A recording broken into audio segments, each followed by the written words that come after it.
Hello everybody, and welcome back to another episode of What If RuneScape, the series where we take an idea and stretch it out as far as it can possibly go. I'm your host, Dirty Bobby, and today we're going to be talking about minigames. Minigames, for lack of a better word, are inconsistent. You could spend hours and hours at a minigame only to walk away with a cosmetic you might not have wanted in the first place. But vice versa, you could end up spending just an hour or two at a minigame and end up running away with 100,000 or more gold. I'm sure that all of the minigames on their own do need a little bit of work when it comes to balancing or the mechanics of the specific game, but that's not really what we're going to be talking about today. We're going to be talking about the reward shops and how much they differ between minigame to minigame. And today we are going to be including a couple of different reward shops that aren't necessarily for minigames. Like Jagex would not include Wintertod as a minigame or Temperos as a minigame. But let's be real, looking at the different reward shops in OSRS, you can buy a myriad of different things. Things like herb boxes, ore packs, gem bags, seed packs, clay packs, pure essence, bowstrings, and lobsters. And those are really just basic supplies. You could buy different experience tomes. Just buy experience outright with pest control points or Soul War Zeal. Let's not forget, one of the many uses for minigames is imbues. If you were going to imbue any of your rings, you'd likely have gone to Nightmare Zone or the new Amir's Arena to do so. So that's just to say that there's so many different rewards. Now the problem I see is balancing. A lot of these rewards aren't necessarily the same from minigame to minigame when it comes to time spent and effort used. If you were going to be grinding out a specific minigame, that specific minigame's points should really only go towards its specific cosmetics. It really shouldn't go towards earning anything like supplies or experience. There should be a separate minigame point or total for that you're able to rack up from every single type of minigame all across OSRS. So what exactly would that look like? Heading on over to Trouble Brewing, we're going to complete the minigame in about a good 20 minutes or so, maybe a little bit earlier. Congratulations, you've been rewarded with 100 pieces of 8 and 1 minigame point. These 100 pieces of 8 can only be used for the cosmetics in the cosmetic shop, but this minigame point can be used for a shop similar to the Pest Control or Soul War purchasable experience screen. But what I think would be even better would be the purchasable resource screen. So we have these minigame points, what are you going to spend it on? While we're talking about rewards, I want to say exactly what these rewards should be. I would like the rewards to encompass all of the minigames. It shouldn't be just for a specific minigame, it should be for a specific skill for those supplies. So going over the first one, we've got the ore pack.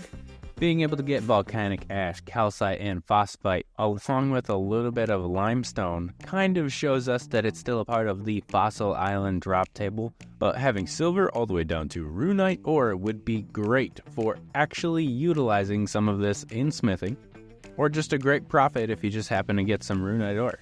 The dragon pickaxe broken is still on the drop table, and a couple of people might be contentious about that. But it still costs $2.5 million to fix a broken dragon pickaxe. So I don't really find a problem with this. I do want to show the rare drop table. This might not be necessary, but it would be awesome if there was a very rare chance that you'd be able to roll on one of these as well. You've got cash, your gem and mega rare drop tables, key loop halves. You can even grab an experience lamp out of this. Moving on to the next set of rewards, and that's going to be the seed packs. Seed packs from the farming guild, I have little to no notes on. They are almost perfect. I want them to be gauged as far as the level goes for all of the packs, so that way you can't really abuse it through botting. But they already have tiered seed packs, so after a certain level you'd start getting the higher level seed packs, and you'd be able to farm with the seeds that you actually need or make a profit. It's hard to comment on the seed packs here because they're already perfect, we just need access to them a little bit more. Herb boxes, on the other hand, there is a little bit to comment on it. There's a lot of methods that we're able to get herbs from mini games, but most recently you'll be able to look at a herb box. I think it'd be great to include as many herbs as we could in the herb box, but it might be fortuitous of them to guaranteed chance of however many higher level herbs showing up in the box, just to guarantee the value. I would like it if the herb box would go by level as well, so the higher level herbs start coming up with the higher level herbal levels. And then something new that I think would be really great is a smithing box. We don't really have this in OSRS, but why not? An ore pack is essentially a smithing box, but this smithing box would actually have the specific bars accompanying with it. The bronze, iron, all the way up to runite. So that way you don't even have to smelt it. You can just get right into crafting. Another thing that I have truly no notes, just want to add it in another place to buy, that's going to be the gem bag. Being able to buy a gem bag and it randomly giving you one of the very few gems that we have in the game is awesome, and that's exactly what we're trying to do with these multiple different resource packs. Buying the construction box, however, would be great if we had another way to do it. Mahogany Homes is the only outlet for the construction box, and to be fair, the construction box could use a few more awesome drops on it just to boost it up. So that one is definitely one that I would hope got the special drop table that we just talked about earlier. Another box that doesn't exactly exist but is kind of in the game, it's the Temperos Spirit Pool. Oh, I mean the uncooked food box. In this uncooked food box, you're going to receive a bunch of different things meant for leveling up your cooking skill, or just serving as supplies for the battle later. I would like it if a couple of extra things got thrown on the food box list, like from the Gnome restaurant, or maybe even a couple of different pizzas, but to include one of every uncooked food that I would like would essentially just be like taking a quick look at the wiki. There's a couple hundred uncooked foods that we could go through. Another thing that I think would be really cool would be a log box. We don't necessarily have basically anything for acquiring logs other than just chopping them. And in pretty much every other resource can be collected through these types of packs. So why don't we go ahead and add ourselves the log box? It'd be similar drops to what you would be able to get out of a Wintertide crate, but depending on the price, it might just be one of the more effective ways to spend your time getting a bunch of oak logs. And here we're going to be moving on to the rune pouches. And this is something that I think would be awesome. These are the pouches that you would find at Guardians of the Rift, but they're going to be specifically for runes when you buy them in the shop. I also think it'd be a great idea if the blood essence still had a chance of showing up. It's very much so rune crafting related. And the last one I want to talk about is going to be the miscellaneous box. This is the Spoil of War. The Spoil of War, it's a gamble on barbarian assault, it's a Wintertide crate. All of these things here bring together all of the previous packs that we mentioned before, and adds in a sprinkle of interest through clue scrolls, money, and some dragon weapon or armor.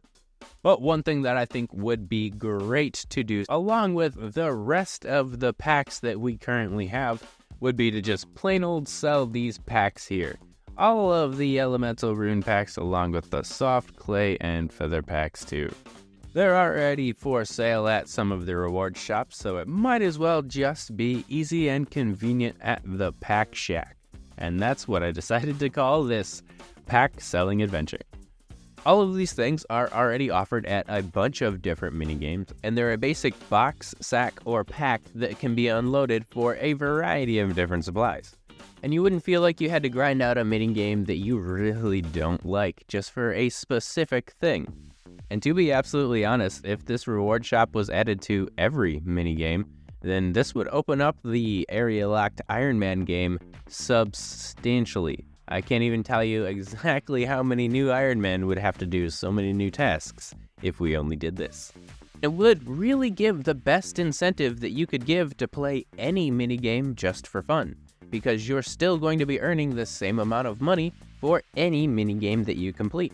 The experience may differ depending on what the minigame is, but you're never going to feel robbed for your time when you do so. Some minigames don't even have cosmetics that you can earn from a point shop. Maybe we could tweak a few of those rewards to show up in a point shop somewhere, like the Lumberjack's outfit in Temple Trekking. There are clear exceptions when it comes to the minigames, like the Gauntlet is considered a minigame. Obviously, we're not going to consider that one a minigame, but when you really look it over, there's not very many exceptions. But if you look at our minigame rebalance, we're not exactly taking anything away. If anything, we're just putting a lot of similar things in the same location to make it a little bit easier to access. So what do you guys think? This might end up breathing a little bit of life into the minigames that are sorely forgotten and could probably use an update or 5. This would help to balance your time, experience, and rewards so that way you don't feel like you're ever wasting time playing RuneScape. I do have another video that you should check out about an OSRS currency exchange that could probably help Jagex with the problem of leftover currencies. But until next time, everybody, don't forget to like, comment, or subscribe. And if you've got an idea for the next episode of What If RuneScape, please leave it down below.